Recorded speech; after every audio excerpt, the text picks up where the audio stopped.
person like Paul Hartley. It is Mahatma. Many of you might have heard it in relation to Mahatma Gandhi, but what it means is great soul, great soul.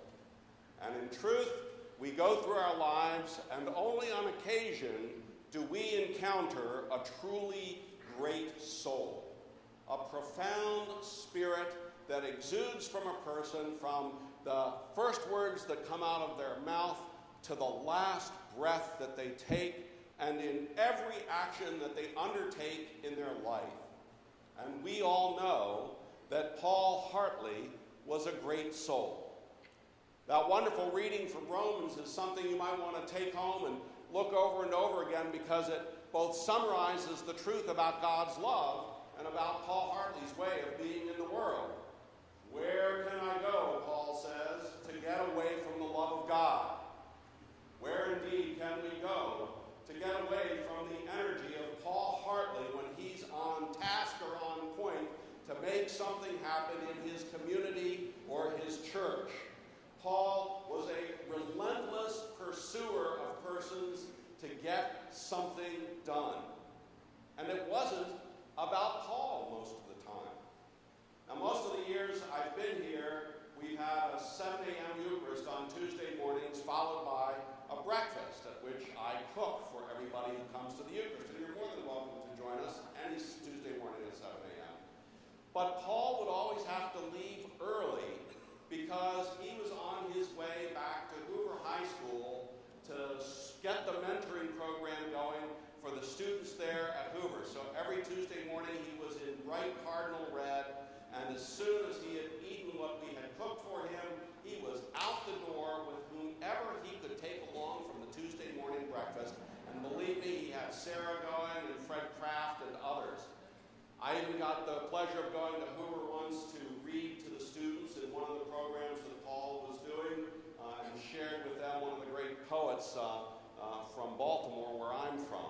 Because what Paul was about was bringing together people and nations, and certainly at Hoover that was the case.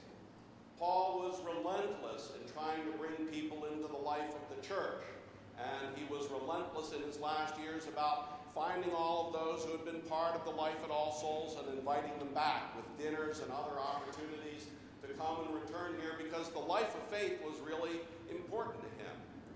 One of our parishioners got to be here because every Sunday morning at about 7:30 for 2 years, Paul knocked on his door to make sure he and his wife were ready to come to church. Most of you should consider yourselves lucky that he could only be at one house at 7:30 on a Sunday morning, knocking on the door, but he would have been there.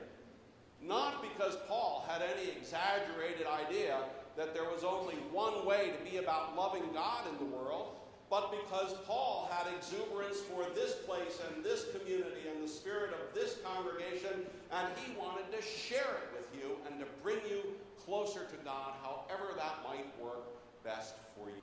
He was avid with our outreach committee, thinking about projects around the world. He was interested whether our projects were in San Diego or Tijuana or in Kenya. Paul was focused and had his attention there. He was everywhere that he could be, staying on message to talk about love of God, love of family, love of community, of those who put their lives in they were.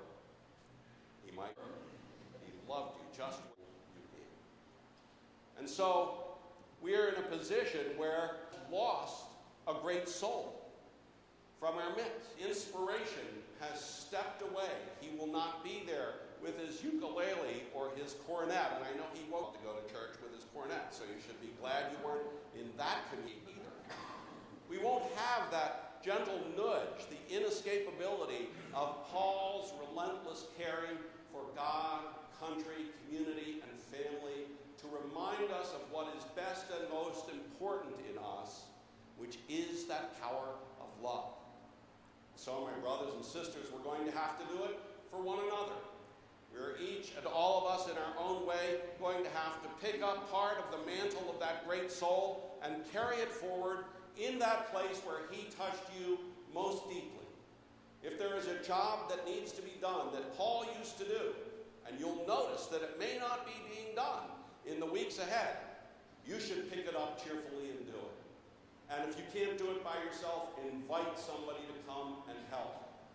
You should take the spirit of love that he had for education and for children and pick that up and care about what happens to the young people from the broad international communities in San Diego. If you care about those who serve in our armed forces, you should make sure you're back here at the end of October for the Armed Forces YMCA sale that supports the Armed Forces YMCA and all those young men and women who put their life in harm's way for us. You should be here for that and bring people and buy something whether you like it or not. Because we can always use more of that. We can each pick up some piece of what Paul did. And what I'm telling you is that everyone together who can hear my voice here and over in Gooden Hall and elsewhere, if we all picked up one piece, we still would not do as much as Paul did by himself. Because he was like the love of God, inescapable, relentless, everywhere, incapable of being hidden from, adoring and loving and pouring out abundance upon you. Because that's what God's love is about. Paul knows that in perfection now. He knew it better than most of us while he was alive. But he knows it in perfection now. And I know that when we get to the part of the service where it's called the Psalms, we go, holy, holy, holy. That's what the angels sing.